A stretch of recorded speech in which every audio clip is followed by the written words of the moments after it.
Welcome to Mitten Music.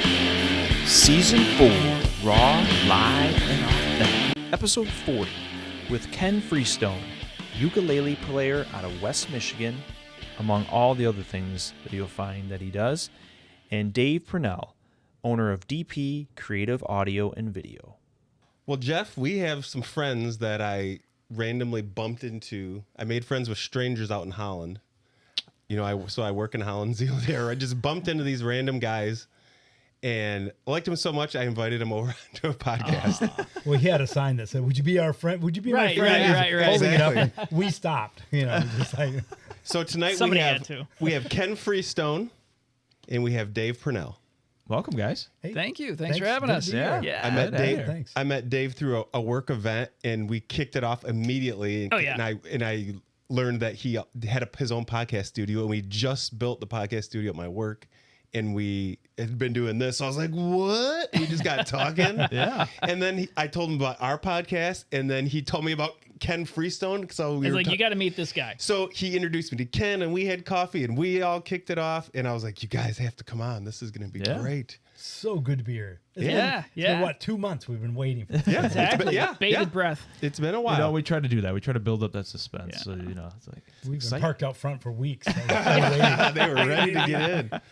So yeah, we interview bands, we interview people that own venues, recording studios, record. What do you call it? Record stores. companies, record stores. Yeah, right, record yeah. stores, Yeah. and the guy who Great Lakes Records who makes records. But tonight we have some special guys because they're none of those things directly, but they are awesome musicians, both of them. They're from Michigan, and they're as passionate about his music as we are. So it's like we're gonna have a different kind of conversation tonight, I feel like. I love it. There you go. Yeah. So first off, I wanted to dive a little bit into Ken. So he has a unique, cool story. And Dave, what would you call he's the something of the ukulele? I've He been is, calling like, you the ambassador of Michigan's ambassador of ukulele. Yeah. Okay. Is that? Okay, Yeah. that's good. And then, But so- you are now like expanding beyond Michigan. Like, Oh, yeah, like yeah. Michigan will not hold you. No, any we've longer. gone beyond that. Yeah, Well, yeah. and also Lil Rev, my friend Mark Reverenson, who's come here several times, and we've hosted him for concerts. He goes by Lil Rev, and he said on Shelley Irwin's show, he said, "Ken is the ukulele maven of West Michigan." That's So I was right. like, He did Oh, call you wow. a maven. So, Ken, you're the maven.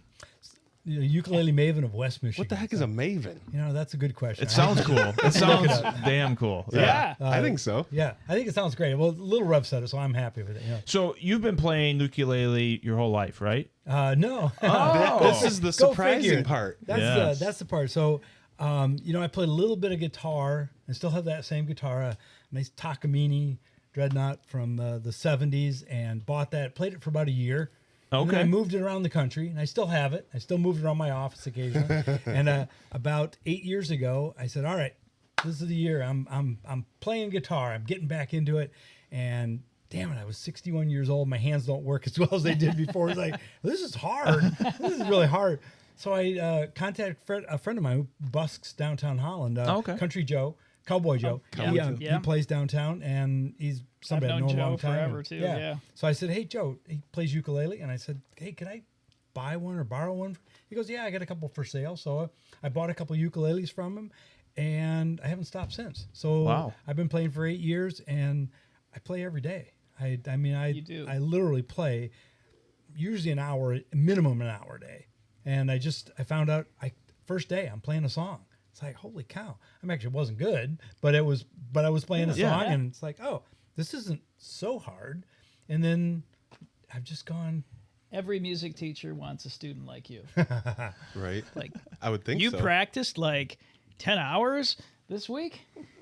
yeah. But if you were like 12, you probably wouldn't have practiced an No. hour a day. I mean, when I did try a little bit of band, you know, that lasted a year. Yeah. And then I didn't do any more except for that guitar. And what did you play then? I played cornet. Cornet. Yeah, they wouldn't let me even play trumpet. You know, Oh, they man. It's like, well, I got to play a cornet. Trumpet sounds cooler, but, you know, cornet. All right. Yeah. I played, and it was okay, and I did all right. But but I mean, I've been a music fan. I've been I worked in records. We were just talking about Woodmark Records back in Holland, and Woodmark Hi-Fi back when it was back in the sounds 70s. cool. And Back in the day. so that was That was where I pre me. started. I was not around town yet. No, yeah, No. yeah, that's right. That's I right. was still kicking around Illinois and Chicago area. So Yeah, it was the record shop in town. Okay. So worked there, and then we moved out to Vermont, and I worked in another record shop, and then there was a record distributor, and so I stayed in that industry for about a decade. But I had a massive record collection at one point, about 2,100 albums. Dang, that is a lot. Yeah. It's like I'm trying to pick. Like that's a ton. Yeah, figured it's like all the walls in all the here. walls in here. Yeah, and they were all by classified by genre, and then of course I had them Alphabetical. numerical because that was when I was a record buyer. I knew all the albums. It's like Billy Joel 33233 on Columbia Records, and 34762 and all that. So that's the amazing. weird little geeky stuff about that. What's a unique, or I don't know, maybe your favorite album that you had? Oh man. I mean, that's a lot to pick from, but Well, I would say actually a real favorite was John Williams classical guitar 4-record set. All right. That Like John Williams, the composer, John Williams. classical different guitarist. John Williams. Oh, Yeah. okay. Yeah. Not the Star Wars John No, Williams. not that one. Okay. Did have some of that too, but that was like one that we played Ooh. all the time. And then there was also one from what was it? MGM. It was like the 1930s. What was the name of it? Oh man, I can't. Warner Brothers was the album, the company, but it was all the big movie was the dances and the big, the big like scenes all and the everything. musicals Yeah, and- Busby Berkeley and all the big Grease? No, that would have been before Grease. that was a little bit little more. bit. Oh, Grease. did you say a year? I said like the 40s. Oh, the Yeah, 40s. yeah, Okay, yeah, I 40s missed, and I missed 50s, the yeah. year part. Yeah. So, but we had everything. I mean, we listened to all kinds of music. Yeah. My wife has a background in. Our brother was an actor, a performer, a writer, and her mom sang with the Gilbert and Sullivan.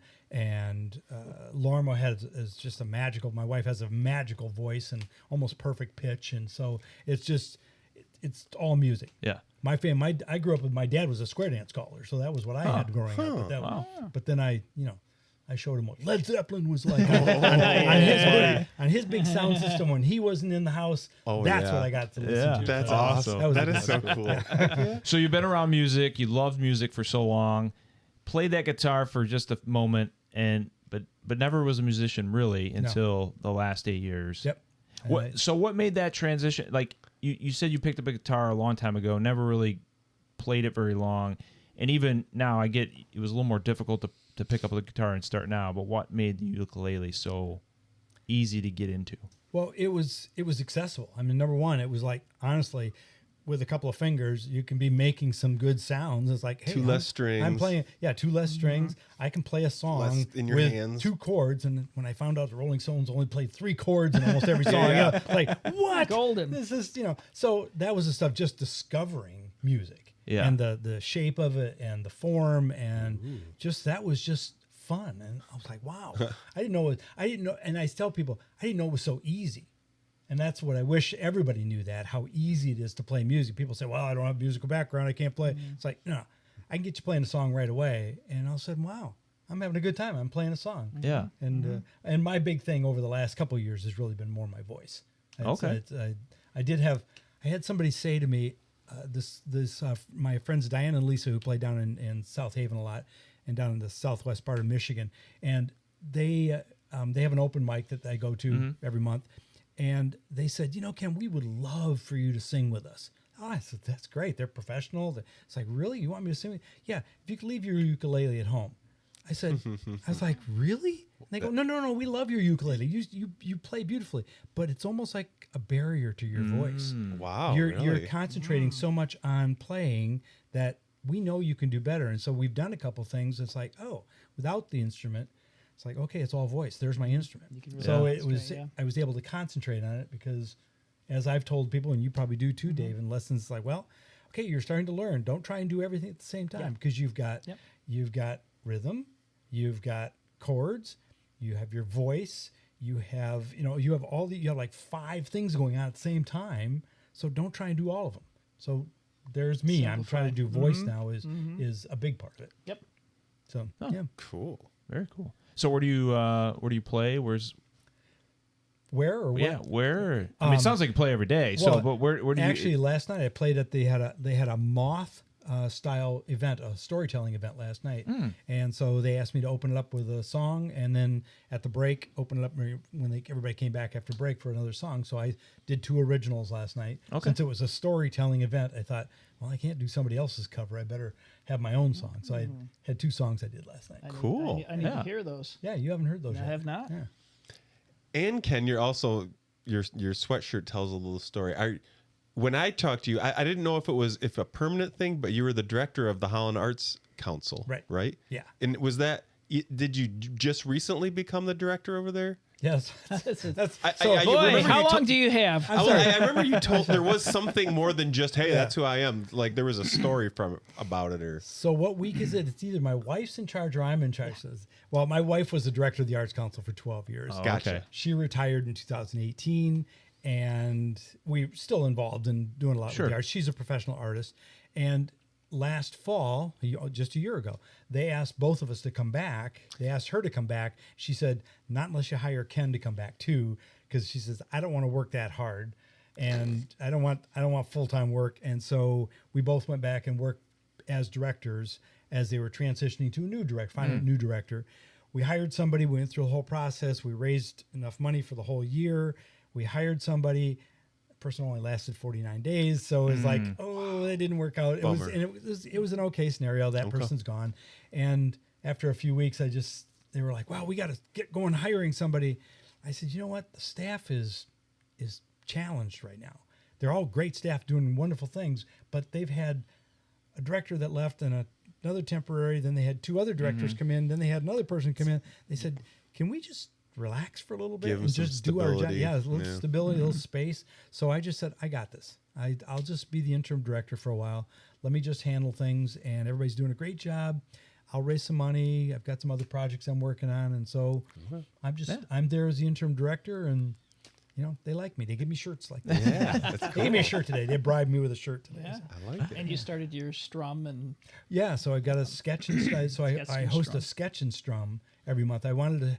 There's a strum I go to every month in Grand Rapids. It's the Happy Ukulele Group of Grand Rapids, and it's they've been going for 10 years, and about 50 to 75 people show up the first Saturday of every month. Holy cow! And Mike Heffron, who's been performing, he and his family have been performing for years throughout the area.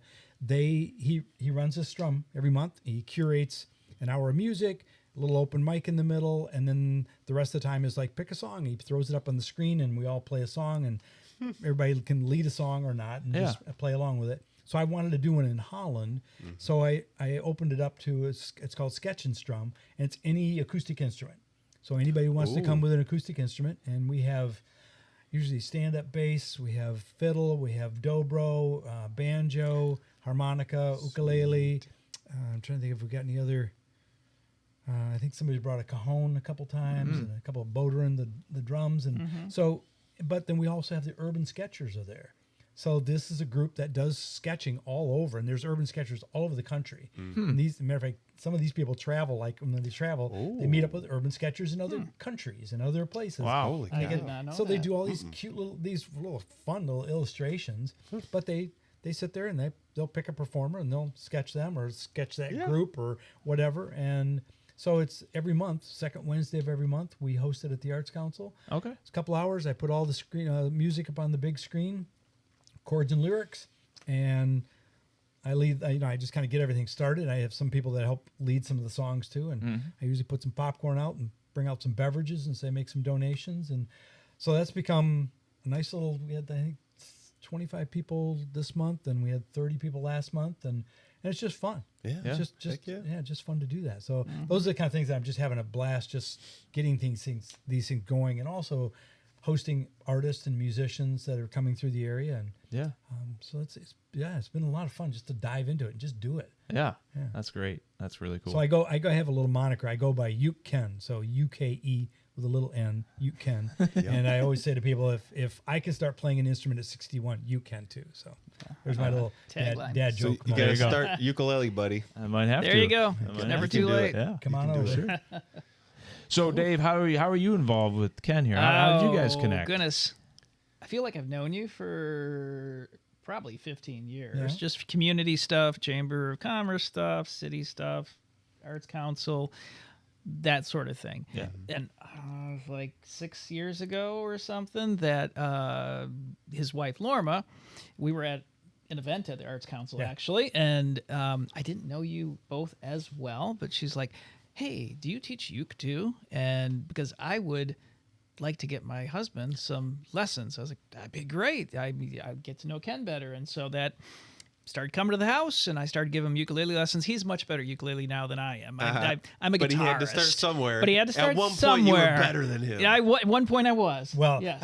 Dave says that, but it's like he's like the people that pick up and say, "Oh, I haven't played the ukulele in so long," and Dave picks it up, and a few minutes later, he's going up and down the neck, and I'm going, oh, I don't. "Okay, I'm going to go home. When you're done, I'll ukulele. come back. When you're done, I can picture Yeah, that. so, I can imagine it. Yeah. I can imagine it. So yeah, started with lessons, and then really, and then we do lots together. Sure. Good friends, and we will work on projects together. I do a lot of video work now, and lately Ken has been helping me when I have production days. He's just like the all-purpose, like, help out in any way he can, and it's wonderful there. And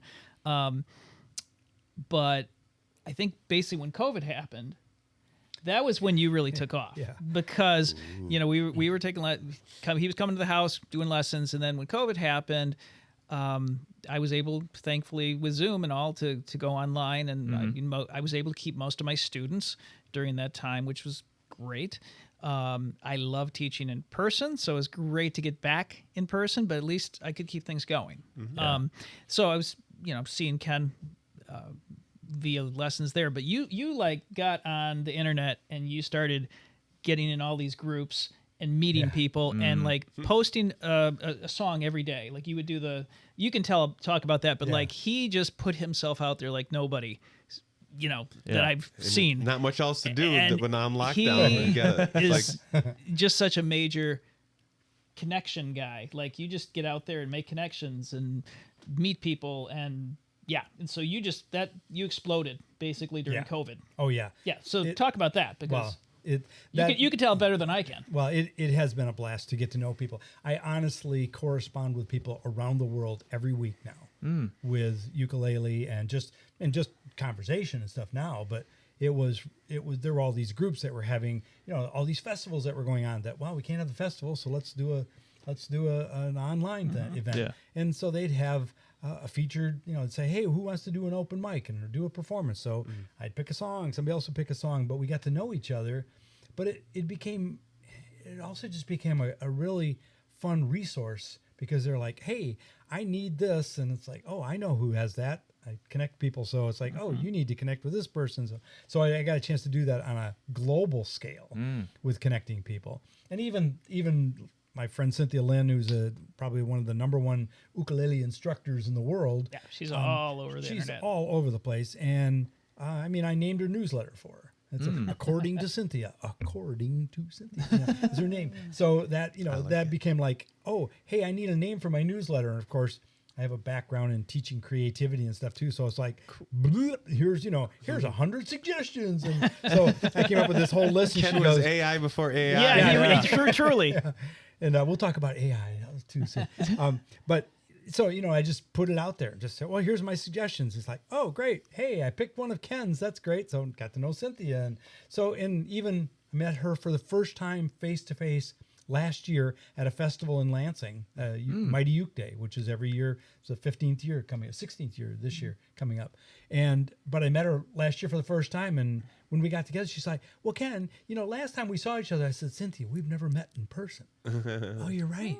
Yeah, because we do Zoom. It just we do feels Zoom like you're together. that We've good done of friends. lessons, and we've done, yeah. She's, contacted me. I've contacted her. And That's so awesome. it's like people everywhere now. I honestly have a map of performers all over the world that everywhere I go, now I contact people. Say, hey, I'm coming to town. You guys want to get together and play? Or, hey, is there an open mic in your region? Or whatever it is. And it just has become a thing now. That's pretty cool. It's a blast. Yeah. It really is. That's awesome. That is neat. So were you doing a song a day during the COVID? Yeah, so they starting in COVID. Matter of fact, that was the first year I did it. Was they have the 100 days of ukulele, 100 days of ukulele songs. So it started with Cynthia Lynn actually started that, and a couple years before that, and it was the whole project starts with, and there's a 100 days project out there for in the Like world. anything. Anything. Yeah. You want to dance, you want to Yeah, draw, you yeah. want to write, whatever Fair it is. enough. So Cynthia started 100 days of ukulele songs.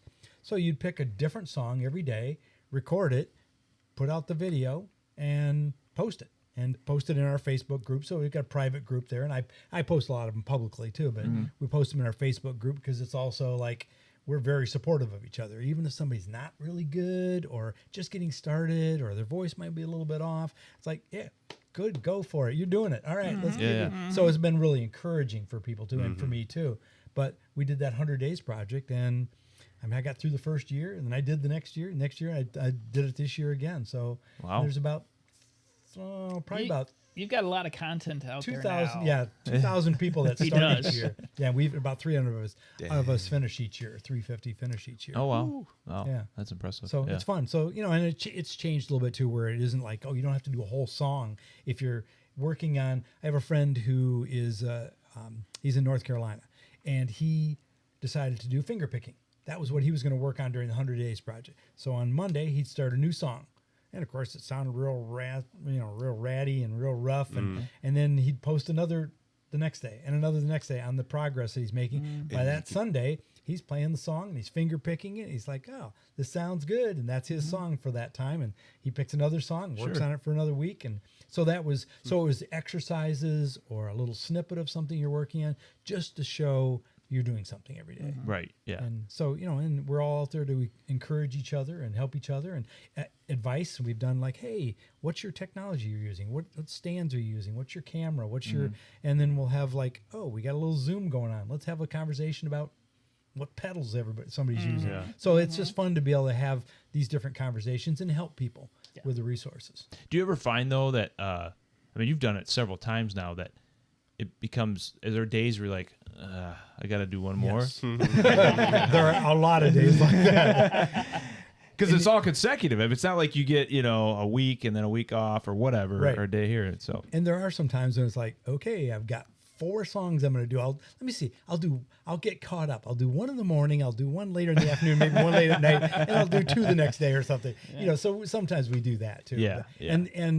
And we tell people, don't stress. This is supposed to be fun. And if you don't finish the 100 days, who cares? Yeah. We don't care if you don't. If you do, that's awesome. And some people take a whole year to do it. They'll post a song every, 1 song a week or something, or 2 songs a week, and they'll get there. But it's also just encouraging. And it's fun and it's also fun to hear people play a song. It's like, I've never heard that song before. Wow, where'd they get? Hey, can you send the chord chart for that? And it's like, so we're always sharing music back and forth too.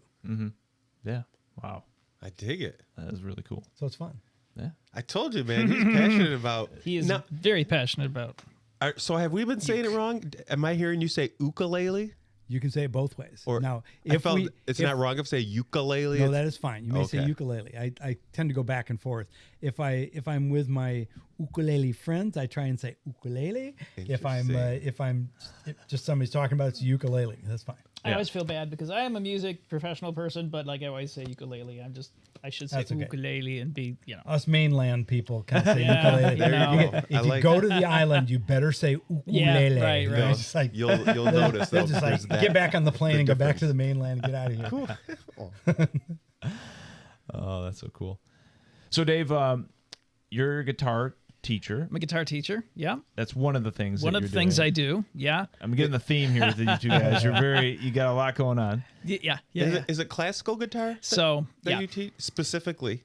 No, Yeah. no, far from. Oh, So that's just one of the. Yeah, I maybe teach it's just more one of most the. any style, Yeah, okay. really. So if I go way back, I was originally a clarinet player. So I was totally a band geek growing up. So like fourth grade through 12th grade, clarinet. And I was good at it and loved the whole band orchestra thing. That was my community. I was not an athlete, other than bowling. I don't bowl, but yeah. I just today's my birthday, by the way, Happy birthday! and I got a bowling ball. For You my did? birthday. Oh, well, really? you would appreciate that. Yes. I had a lot of fun doing I that. got shoes but last year, a ball this year. I'm good to go. Sweet. Nice. Yeah, so clarinet was a big part of my life. The whole band orchestra stuff, march band, pit band, orchestra, Sure, yeah. band camp, solo and ensemble, all that. So I was always in music. My dad, when he was younger, which was back in like the 40s, 50s, because he was 50 when I was born. So, I mean, when he was doing music, kind of just for fun, not a professional, but like he had a little band out. We had 78 records, like the really thick ones that he had cut some of those with his bandmates and everything. So when my sister and I were growing up, he would always be playing a guitar, accordion. We had like the Lowry keyboard, harmonica. He would sing. So it would always be playing country, bluegrass, big band, stuff like that. So always had a lot of music. I didn't get into like pop or rock until high school, really. Before that, I was always listening to the other John Williams. I would listen to Star Wars soundtracks and stuff. I really loved a lot of that, and I wasn't oblivious to pop rock, but I didn't have any older siblings too. Where that is a big influence. Makes a big difference.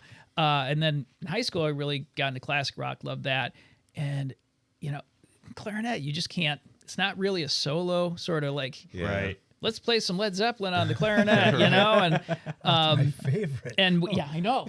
We had a couple guitars laying around. I was like, oh, I've got this here, and this I think I'd like to try and learn this. And of course, there was no internet, there was no whatever. Right, I didn't take. I just taught myself. I found some books and magazines that kind of, taught me, and I made lots of mistakes, but I just fell in love with it. And so when I went to college, I went to Hope College, and that's what brought me from the Chicago suburbs over here to Michigan. I thought, okay, I'm not going to pursue clarinet. Like, I'm not going to be a band teacher. I always thought I would minor in music, but I'm just really liking guitar. So I think I want to take guitar lessons in college. So, and they only offered classical guitar, but I like most genres of music. So I was like, that's great. So I got a classical guitar as a graduation present. Took classical guitar all throughout my 4 years, every semester. Promptly bought an electric from a kid down the hall who was selling an old cheap, really bad electric, but it got me started on that, and the amp, you turn it past like 1.5 and it would distort. I mean, it was just like, it was like a shoebox with a speaker. It was terrible. So promptly got a slightly better amp.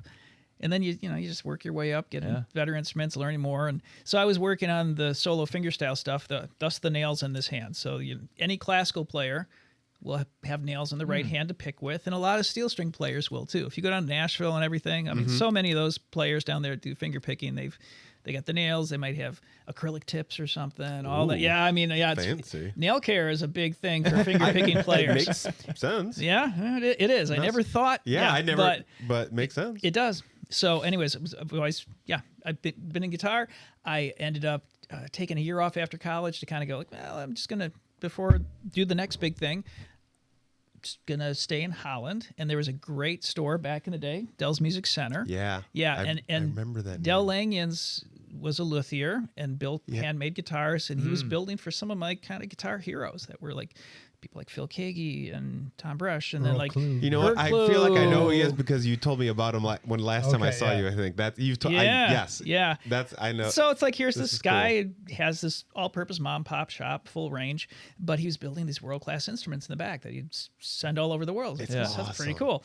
And so they knew me well. And just because I'd always hang out there, and when I was sticking around, they're like, "Hey, you want to do a little teaching?" And I thought that was like, well, for a year, I'll do a little of that. And I worked at a restaurant, and But next thing you know, it was like a few years later, and I'm still teaching. I'm teaching now 50, 60 students, and I was like, well, maybe this is kind of a career sort of thing. And I did sales for the store, and I had the chance to buy into the store at one time, which I'm glad I didn't because it allowed me to stay in the creative field instead of trying to kind of locks you into something a little bit exactly. more So, long-term. But I certainly never thought guitar would. I mean, I've been teaching guitar now for 35 years or more, which is crazy. It is crazy. And then I got into recording, and that's why I was telling you earlier. I got a chance to do some recording for some products, like Kellogg's products, doing little musical, basically loopable 1-2 minute tracks that would be like the sound bed for video games that kids would log on to, say Pop-Tarts. That was my first one. I was doing stuff for Pop-Tarts,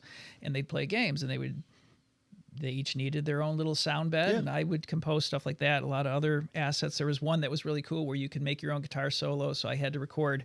I had to create 2 different potential rhythm tracks for the guitar, 2 potential bass tracks, 2 potential drum patterns that the kids would choose, building the backing track, and then they could use the numeric keypad to do different licks on their guitar. And there was a Pop-Tart that was playing the guitar. Oh It was really cute. So they could, hit each one, and they all obviously had to be the same key and all the interchangeable.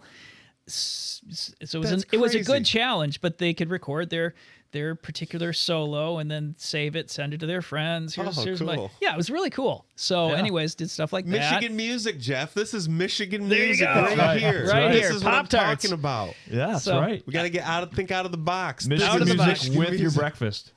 Here's the bummer thing. And my wife always reminds me, they paid me for it, but I never got any free Pop-Tarts out of the deal. I was like, wow. I keep expecting like a lifetime supply of Pop. I know, for you'd think, sure. you would think. But so I ended up doing stuff for Pop-Tarts, Apple Jacks, Raisin Bran Crunch. Okay. And then the cool one was I did music for the American Idol Summer Tour site because Pop-Tarts was the sponsor for 2 years. Gotcha. And so the same ad agency was doing the website for the live tour Gotcha. of American Idol, where you'd buy tickets for the tour, or they do merchandise and video blogs. And my mission was record something that sounds as close to the American Idol theme as possible, but it's not plagiarizing it. Gotcha. So that's what I did, and it would just play in the background when people would log onto the site. So that was like super cool, because I'm in Zealand, Joe Schmo in Zealand. How did I get to do anything associated with American Idol? That still kind of blows my mind. But that gave me a start. All those things gave me credentials to start an audio company. So I did that. I did a bunch of podcasts, leadership podcasts for an organization in Kalamazoo called Southwest Michigan First. And their CEO was a big thought leader, knew so many leadership speakers, and did a bunch of those till the economy tanked. And they gave me a background in dialogue editing, a lot of audio restoration, because a lot of the people that would call in to have conversations, the audio was just terrible. Oh, yeah. There was no Riverview back then. I was doing it like on Skype when they would call in. Yeah. And then probably half of them were the CEO and a co-host, like what you're doing now. Yeah. And so I would go to Kalamazoo, we'd batch record a bunch. And so those were clean, but all the call-in ones. Right, yeah. So I got really, really good at using Isotope RX, which I don't know if you know. No. I've heard that. It sounds familiar. Audio restoration. Yeah. I've used. Yeah. I feel like I tried it or got a free trial. Yeah. It's some awesome. reason. It's awesome, and it's amazing what you can do to like bring back some audio from the dead. I'm trying to remember why I needed that. That's great. Yeah. Anyway, so I did that, and I've gotten into video the last 8-9 years, because I knew a big portion, half of video is audio. Yeah. And I knew how to do that really well. I just had to learn how to run a camera and how to tell a good story and how to light. And I had to learn a lot of things, which was kind of, for me, COVID was like a sabbatical. I was just getting into it. I think one of my earlier videos was the one, Ken is a master composter, one of the many things that he does. And so I just got a new camera. I was like, hey, Ken, we'd kind of been talking about doing a little video where he'd kind of talk about his passion for composting and why people should do it and blah, blah, blah. So I had done that, a couple things, and then COVID shut everything down. I was just getting a little traction there. But I used that time off to just really do deep dive and learn, thank you, YouTube, and learn all this stuff about putting together video and how to run that. But so much of what I do with video is I really seriously believe being a musician is still one of the greatest assets there. Just knowing the ebb and flow, of a story. I mean, it's just like a verse, chorus, go down, go up, add a bridge. How do you mix something like for audio? It's kind of the same sort of thing with video. So that's been a huge asset for me. Yeah, that's awesome. So that's there you really go. Cool. I've always been in the creative fields, and I've always had a passion for how do you just create something out of nothing, basically? How do you create a song? How do you put these notes together to create a melody or a harmony? How do you then take band members and record them and mix them in such a way that it's a really pleasing sonic sound, And then same with video. How do you, again, combine images, different angles, lights, color grading, all the stuff that goes into it. And it's just, I really, really enjoy it. Yeah. We're still Yeah. working through that. Yeah, I mean, yeah, we are. And we're learning for all the time. DIYers, I'm we're doing always pretty learning. good. I'll Yeah. always be learning. Yeah. I'm a huge believer in continual learning. Like, you know, For sure. there's always room for improvement, whatever Yeah. you're doing. Right. And you, at the beginning, it feels like you're doing, as long as you're doing something and you're getting it out there right. And then you look back sometimes on your old work and you're like, Oh, could have yeah. been better. We always, but, yeah. but at the same But you time, did it. that was important because now you don't get to this stage until you're done these other things. No, right? that's what It's I all always baby steps. remind my guitar students too. It's like it's only through mistakes that you learn. Yep. Like it's mistakes are actually good because it means you're working at it, Right. and you will overcome it with time. You know, but just persevere and then look back. Make sure you look back after a certain, like half a year, let's say. Don't go like, oh, last week I don't Right. know. I don't know if I'm getting any better because last week I was doing it. I don't think I have improved at all this Yeah. week. I'm like, no, well, look back 6 months and go, where was I 6 months ago?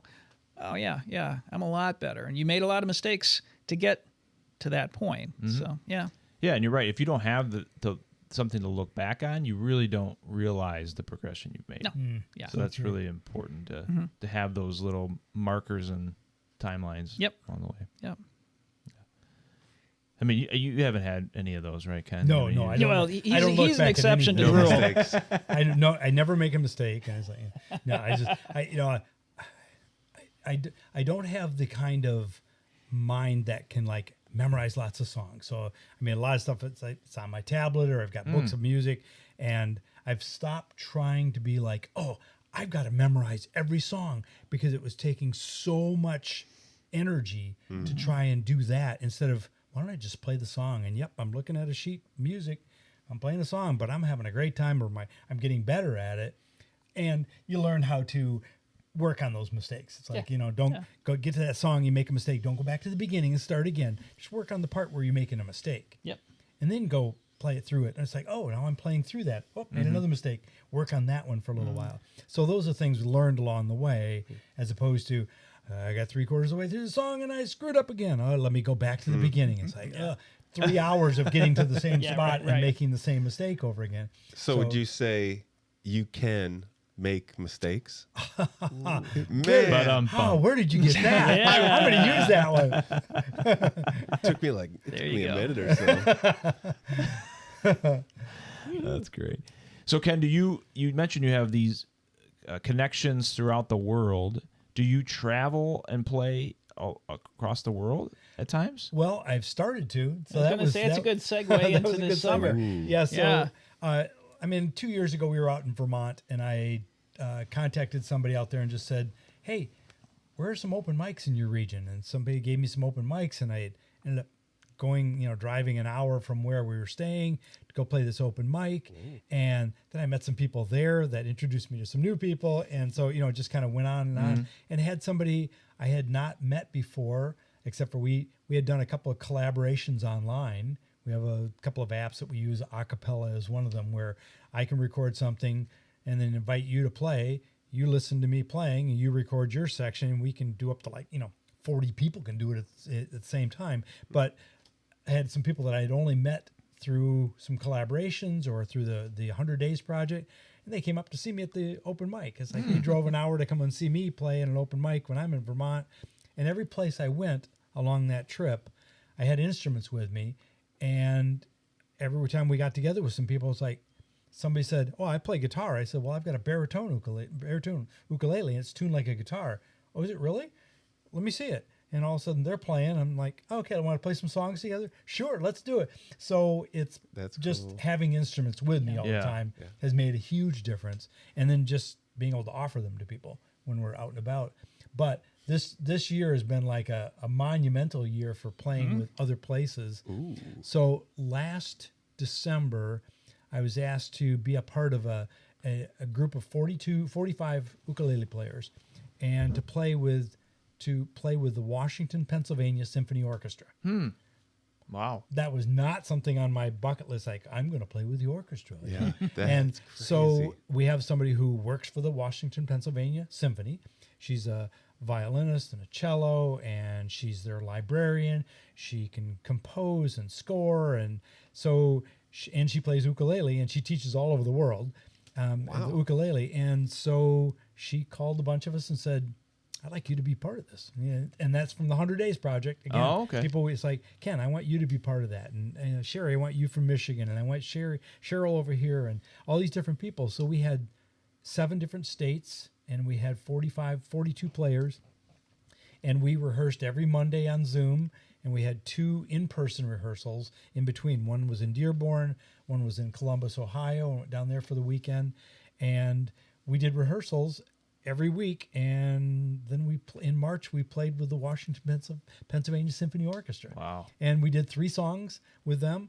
There's a full 54, piece orchestra and 42 ukulele players. That is so cool. And we all played, "Here Comes the Sun," and we played "Somewhere Over the Rainbow," and all of a sudden I forgot my third song. But we played 3 songs with the orchestra, and it was a blast. And we played 2 nights. We played Saturday night, and then Sunday afternoon we played again. Wow! So it was just, and again, people came from all over to do this, and a lot of people I'd never met before. Now I got all these new people in. Yeah. Mm-hmm. And then that same group. Wait, there's more.